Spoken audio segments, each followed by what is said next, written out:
Bonjour les lions. Alors, c'est parti pour votre tarot-clope du mois de décembre. On a un planning un peu chargé pour le mois de décembre. Depuis que j'ai commencé les taroscopes, là, c'est du lourd. Alors, je cherche un peu plus de place dans mon bureau, j'y vois plus rien. Donc, on va commencer par la situation du début de mois, comme je fais souvent.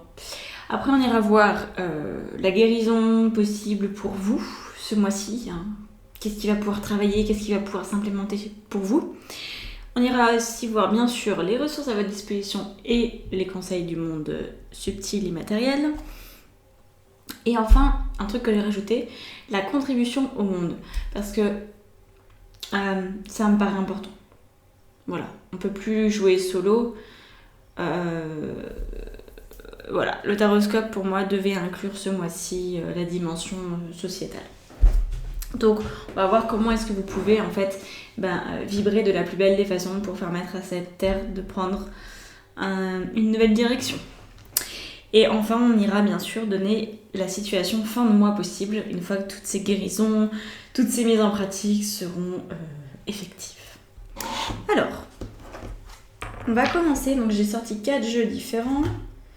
On va commencer avec Osho et en fait il y a même ça qui doit être utilisé. Bon. On va commencer avec Osho et avec l'archange. Oui, les archanges. Alors, donc, pour les archanges, en situation de début de mois, qui est déjà valable fin du mois de novembre pour, je pense, la plupart d'entre vous, on a la purification du chakra. Je vous montre cette carte, qui est une très belle carte. Donc c'est l'archange Métatron qui dit « Faites appel à moi pour purifier et ouvrir vos chakras à l'aide de formes géométriques sacrées. » Donc je pense en fait que vous êtes potentiellement déjà en train de vous purifier. C'est comme c'est une situation qui est actuelle. Vous n'avez rien de spécial à faire pour que ça arrive. Peut-être que vous allez faire le soin de pleine lune du 30 novembre, peut-être que tout simplement vous avez la crève et que ça nettoie vos chakras, c'est ça en général, quand le corps il est au bout, il nous met en off et puis il se débrouille, il fait sa sauce. Donc j'ai l'impression que vous commencez ce mois avec une santé qui est peut-être pas forcément top, mais en tout cas c'est comme si vous faisiez un auto-soin énergétique. Voilà, vous êtes en pleine phase de purification. Purification du corps, purification des pensées. Il y a peut-être beaucoup de choses qui se passent pour vous et qui vous permettent d'éliminer, vous vous déchargez. Donc on va rajouter des cartes sur la situation de début de mois. On a la carte de la confiance et la carte du partage. Regardez, très belle carte. J'essaie de les centrer un peu. Elle brille. Alors, confiance, partage. J'aime beaucoup la confiance en fait parce que ce que je ressens c'est que cette purification des chakras, cette purification de votre être, elle vous permet de plus faire confiance dès le début de mois. De vous sentir comme peut-être plus légère, plus libre tout simplement, plus disponible à autre chose. Et la carte du partage, c'est pas forcément dans le sens je partage avec plein de monde autour de moi, c'est pas forcément ça. C'est j'ai la sensation de faire partie du monde et de pouvoir apporter quelque chose, même si vous savez pas forcément quoi, mais c'est comme si voilà, vous aviez confiance dans votre capacité à partager, dans votre capacité à faire partie du monde. Voilà, en tout cas c'est ce que vous voulez, semble-t-il, en début de mois. Alors on va voir comment ça évolue, qu'est-ce que ça vient guérir en vous. Peut-être une blessure du rejet qui prend fin ou qui s'atténue. Alors on va continuer avec le Rider-Waite pour la guérison. Qu'est-ce qui est à guérir pour ce mois de décembre pour les lions, les ascendants lions? Alors, on a... Ok, apparemment c'est en lien avec là où vous mettez beaucoup de cœur à l'ouvrage. Donc ça peut être votre travail. Ouais. Ça peut être votre travail. On n'a que de ça. Et je pense vraiment que ça concerne le domaine du travail pour vous. C'est là où c'est peut-être le plus visible. Alors si vous ne travaillez pas, vous allez voir que cette guérison va s'orienter naturellement vers le domaine où vous mettez le plus de votre énergie. Voilà. À quoi est-ce que vous passez le plus de temps en fait, tout simplement. Là on a un 8 de denier, un 6 de denier. C'est un 6 ? Oui, c'est un 6. Et la reine de denier. Vous voyez ? Donc on est vraiment sur ce domaine-là, professionnel à la base. La guérison, c'est que... Vous voyez la carte du 6 de denier. Elle donne cette sensation que vous étiez dans un besoin peut-être un peu trop pressant de partager avec l'autre pour obtenir une reconnaissance de sa part. Et là, c'est comme si vous guérissez ça et que vous n'aviez plus besoin d'en faire des caisses. Donc peut-être vous allez arrêter de filer des coups de main à tout le monde, d'anticiper les besoins, d'aider toujours, sans même qu'on vous ait sollicité, parce que c'est une carte qui sous-entend que vous pourriez apporter de l'aide sans être forcément sollicité. Donc je pense que vous allez guérir. Quand je vous parlais de blessure du rejet, c'est voilà, est-ce que je mérite toujours autant ma vie si je partage seulement qui je suis, mais que j'outrepasse pas en fait cette place qui est la mienne. Voyez par exemple, admettons, vous avez 2000 € de côté et un ami à vous vous demande 2000 € parce qu'il est dans la panade et tout ça. Peut-être que jusqu'à présent vous auriez eu tendance à dire bah ok, c'est un ami, je vais faire un geste, peut-être pas tout lui donner, mais lui donner une partie. Et quelque part, ce serait pas vous respecter parce qu'admettons que vous ayez un impératif, vous aussi financièrement, vous auriez peut-être eu cette tendance à dire oui, mais lui, il en a vraiment besoin et je sais pas trop comment il va pouvoir s'en sortir si je l'aide pas. Et donc, c'est là où vous outrepassiez potentiellement les limites de l'acceptable pour vous. Et ça générait certainement une frustration et c'est ça que je ressens. C'est compliqué à expliquer parce que c'est vraiment des ressentis très fins, mais cette sensation de je fais partie du monde, mais j'ai pas trop ma place parce que je sais jamais trop sur quel pied danser, je sais pas comment quoi donner à l'autre, quoi partager avec l'autre. Et là, dès le début du mois, vous commencez à changer de perspective. Vous vous rendez compte que vous faites partie du monde, mais que vous n'avez pas besoin d'en faire des caisses. Et c'est là-dessus que apparemment vous allez passer beaucoup de temps.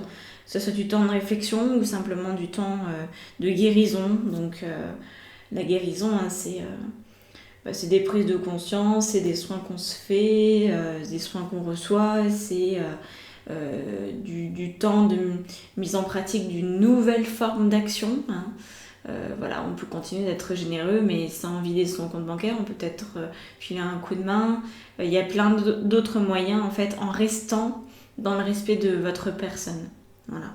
Là, j'ai l'impression que vous alliez plus loin que ce qui était juste et que vous en rendiez pas forcément compte parce que si vous ne le faites pas, à aujourd'hui, quand vous regardez cette vidéo, si aujourd'hui vous n'allez pas jusqu'au bout de la démarche d'aide, alors vous auriez pu vous sentir rejeté par l'autre ou pas suffisamment forte ou pas suffisamment douée ou pas suffisamment méritante ou pas suffisamment digne d'amour tout simplement.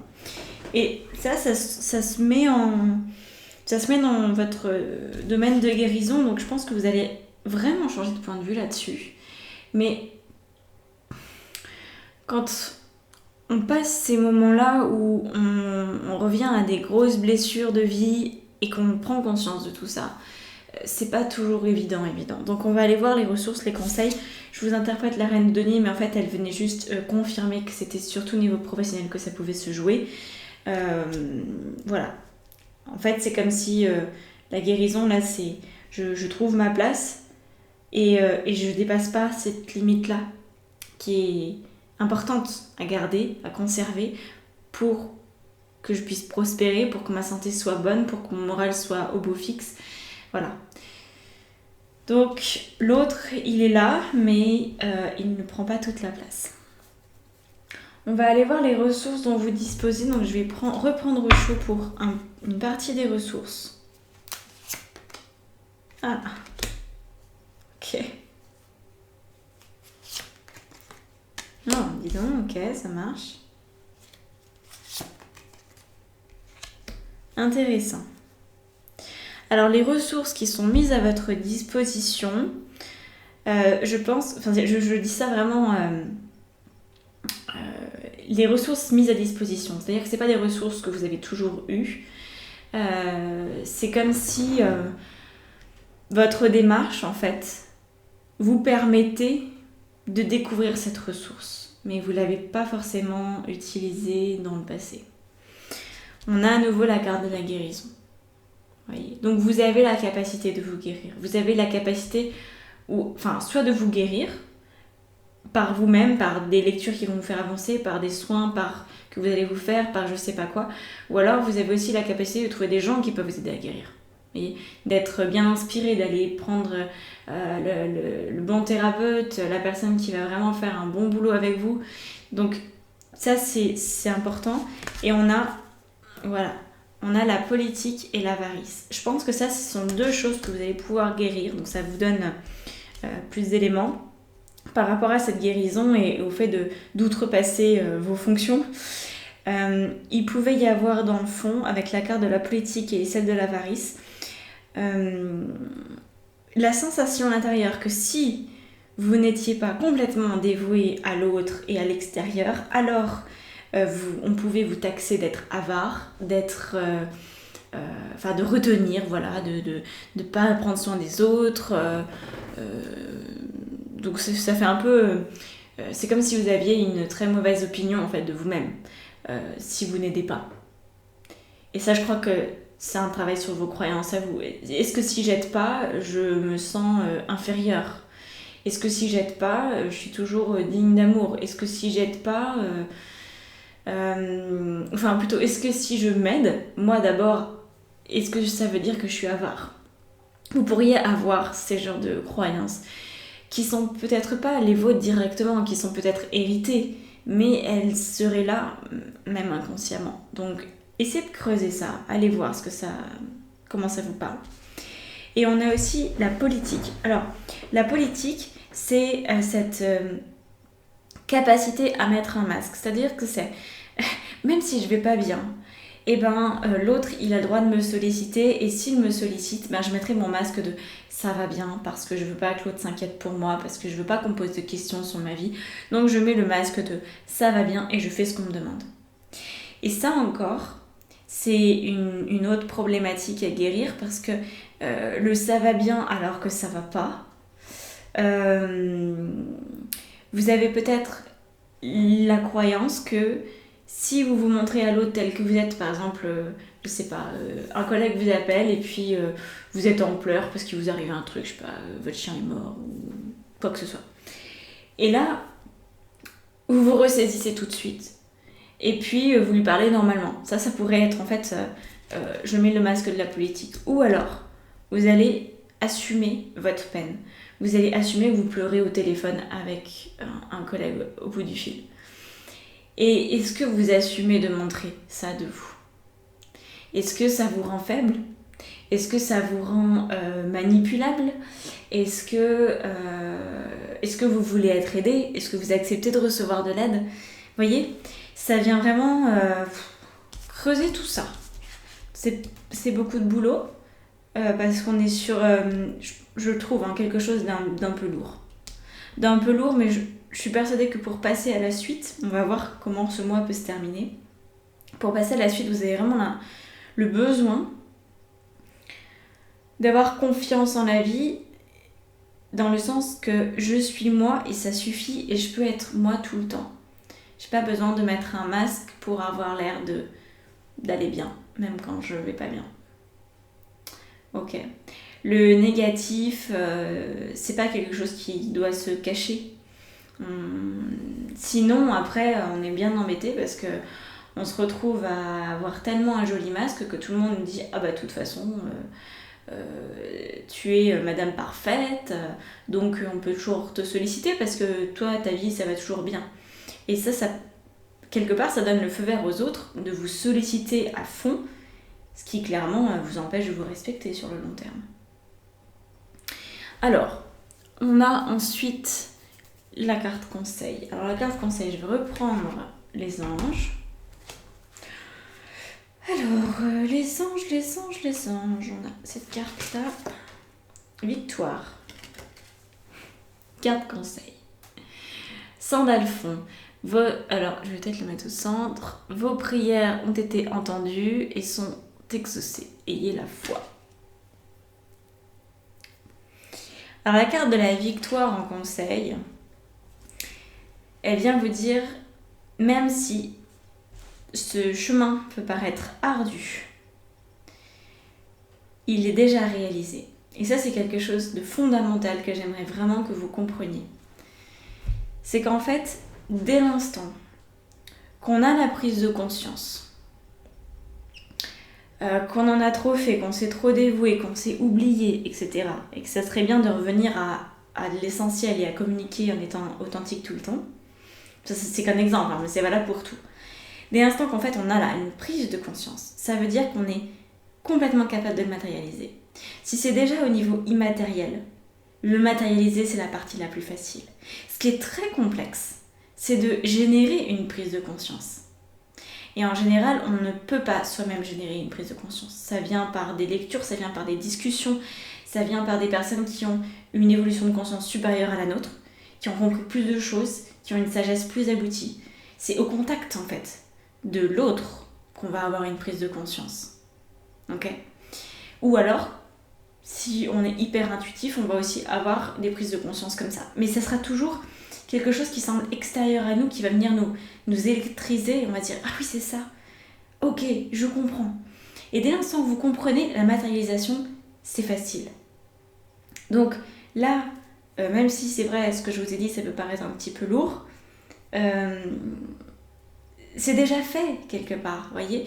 Si vous résistez à ce changement, bah c'est votre choix. Mais n'y voyez rien de complexe. Parce que si c'était complexe, ça voudrait dire que vous n'auriez pas eu cette prise de conscience. Si par exemple quelqu'un vous dit ça serait bien que je sais pas, que tu tries tes déchets, admettons, et que vous n'êtes pas du tout sensibilisé à ça, à l'écologie, tout ça, vous n'en avez rien à faire. Vous allez vous dire bah je m'en fous de ce qu'il me dit, ça n'a pas de sens, et vous allez avoir énormément de mal à matérialiser quelque chose qui n'a pas de sens en fait pour vous. Alors que dès que ça prend un sens, en fait au niveau cellulaire, ça envoie plein d'informations. Et après, il ne tient qu'à vous, ou plutôt il ne tient qu'à votre ego, de s'effacer. Et ça, c'est vous qui avez la main sur votre ego. Donc voilà.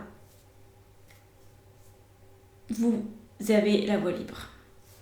On va regarder la contribution au monde, donc avec les artisans de lumière. Contribution au monde, donc ça c'est dans le sens qu'est-ce que vous pouvez apporter au monde de lumineux, d'aidant, de réconfortant, de quoi que ce soit en fait. Hein. Et on a vu avec les autres signes que c'est pas forcément quelque chose qui va vers l'autre, c'est quelque chose parfois pour soi. Alors on a la sagesse du féminin sacré, une carte absolument magnifique, voyez ça, très très jolie. Je vais prendre le petit livret qui s'y rapporte. Donc c'est la numéro 9. Donc, je vais pas tout vous lire, je vais vous lire uniquement ce qui est important, selon ma guidance. Alors, cette sagesse vous rappelle que même vos rêves les plus extraordinaires peuvent devenir réalité si vous êtes disposé à faire vôtre ce que vous désirez, à devenir ce que vous cherchez. Vous voyez, je vous disais, c'est vous qui décidez en fait. Laissez tomber tous les plans sur la meilleure manière de concrétiser vos rêves et laissez plutôt la vie vous guider et vous nourrir à travers vos expériences quotidiennes. L'univers soutient votre destinée divine et vous êtes à devenir ce que vous êtes censé devenir. Vous pouvez faire confiance sans crainte. Les battements de votre cœur sont à l'unisson avec ceux du cœur de l'amour au centre de notre univers. Faites confiance à votre cœur, faites confiance à la vie. Je ne pourrais vous dire mieux. Donc, que je vous explique la place de cette carte dans la contribution au monde. Faites confiance à votre cœur, faites confiance en la vie, c'est ça qu'il faut retenir.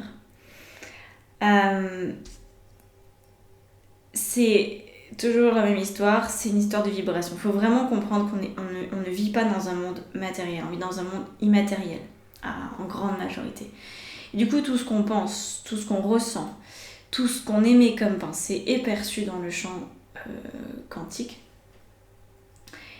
Et ça, c'est primordial de s'en rendre compte, parce que si on suit notre cœur, si on a confiance en la vie, il y a automatiquement une onde de choc qui continue sa course en fait, qui nous dépasse très largement et qui va permettre à d'autres justement des prises de conscience, qui va permettre à d'autres d'avoir confiance en la vie. Vous voyez ? On est de plus en plus au courant du fonctionnement, voilà, de comment ça fonctionne, tout ça, même si c'est extrêmement complexe, on est d'accord, parce qu'on a très peu d'outils de mesure qui permettent d'être exacts et encore. On cherche à mesurer des choses qu'on connaît, mais tout ce qu'on ne connaît pas, on ne peut pas le mesurer parce qu'on ne sait même pas que ça existe. Donc on ne peut même pas créer des outils pour mesurer ce qu'on ne connaît pas. Et aujourd'hui, on fait des énormes avancées au niveau scientifique, et si vous êtes encore un peu frileux ou si vous avez du mal avec ça, à comprendre le pourquoi du comment, que vous êtes encore dans cet état de « j'ai besoin de comprendre » avant d'avancer, renseignez-vous, parce qu'il y a tellement d'outils maintenant et d'études qui sont faites sur le champ magnétique quantique, etc. Je ne pourrais que vous conseiller des conférences de Nassim Haramein, des conférences du docteur Joe Dispenza, de Deepak Chopra, bref, tous ces gens-là sont... Puis j'en oublie, parce qu'il y en a plein d'autres, mais allez voir ces comptes-là, allez voir leurs bouquins. Voilà. Le scepticisme a une limite, parce qu'aujourd'hui, on a beaucoup de contenu sur ces sujets-là. Alors, situation fin de mois. On va reprendre le Rider-Waite. Il est très beau votre tirage, très coloré. J'aime beaucoup. Donc on va aller voir après avec l'extension. Pour celles et ceux qui veulent, c'est dans la barre d'infos sous la vidéo. Vous trouvez les extensions. Pour avoir plus d'informations encore. 6 de coupe. Jugement. Et on s'arrête là apparemment. Il n'y a pas d'autre, non. Alors, je vous montre. 6 de coupe, jugement. Fin de mois. Fin de mois, vous reprenez votre place, ou en tout cas, vous êtes en train de vous rabibocher. Vous vous rabibochez dans votre relation à l'autre. Le 6 de coupe, il nous parle de plein de trucs, mais là, il parle surtout du côté je donne, je reçois, à quel point est-ce que parfois je donne trop à l'autre. Ok. Et là, je pense que vous êtes en train de retrouver cette place-là, enfin la place qui est la vôtre, mais en amont, ça sous-entend que vous avez fait vraiment beaucoup de ménage dans vos croyances qui relèvent de votre enfance. Tout ce qu'on a pu vous raconter dans votre enfance, tout ce que vous avez entendu, vu, les exemples que vous avez eus avec vos parents, etc. Comment est-ce qu'ils rendaient service, à quel point, comment vous avez été éduqués là-dedans. Ouais, elle renvoie à l'enfance en fait, cette carte. Et le jugement, il est très lié à la sagesse du féminin, parce qu'en fait, la carte du jugement, c'est l'alliance du féminin et du masculin. On retrouve une nouvelle polarité, c'est vraiment comme une renaissance. Voilà. Peut-être que jusqu'à présent, vous étiez à fond dans le masculin, parce que c'est comme ça qu'on peut l'interpréter, je suis dans l'action, il faut que j'aide, il faut que je sois à la hauteur de ce qu'on me demande, tu comprends, c'est important, sinon je ne mérite pas d'être aimée, etc., etc. Alors que là, on vous propose d'aller dans votre féminin, que vous soyez un homme ou une femme, n'a pas d'importance. Il y a des femmes extrêmement masculines, et l'inverse est vrai aussi. Donc, dans l'idée de... Je suis mon intuition, et seulement en fonction de mon intuition et de ce qui est juste pour moi, j'agis. Et ça, c'est ce qui est le plus beau. Parce que voilà, vous vous permettez cette renaissance. C'est un gros mois. Je crois que tous les autres signes, là aussi, c'était carabiné. Je vous invite à aller voir votre ascendant ou votre lune dans les autres signes que j'ai pu mettre en ligne jusqu'à présent. Ouais. Donc, vous allez retrouver cet équilibre. Ok. Moi, je vous souhaite bon courage pour tout ça, pour aller jusqu'au bout du processus. Et en sachant, parce que je sais pas pourquoi j'entends ça dans ma tête, peut-être que c'est certains d'entre vous déjà que j'entends. J'entends non, ça ne va pas s'arrêter. Non. Il y en a peut-être qui espèrent qu'un jour tout ça va s'arrêter, qu'on va faire une pause. L'être humain est tellement peu évolué qu'on ne peut pas faire une pause. Je veux dire, le jour où l'élimination sera la norme, on pourra peut-être dire ok, c'est le dernier round. On est tellement loin que ça c'est une chose à guérir, mais il y en a encore plein d'autres. Sauf que celle-là, elle est importante aujourd'hui. Et celle-là, toutes les énergies sont réunies aujourd'hui pour que ça existe. Voilà. Bon, et ben, je souhaite un très très très beau mois de décembre, je vais y arriver. On se retrouve avec celles et ceux qui le souhaitent pour l'extension dans la barre d'infos sous la vidéo. Ciao.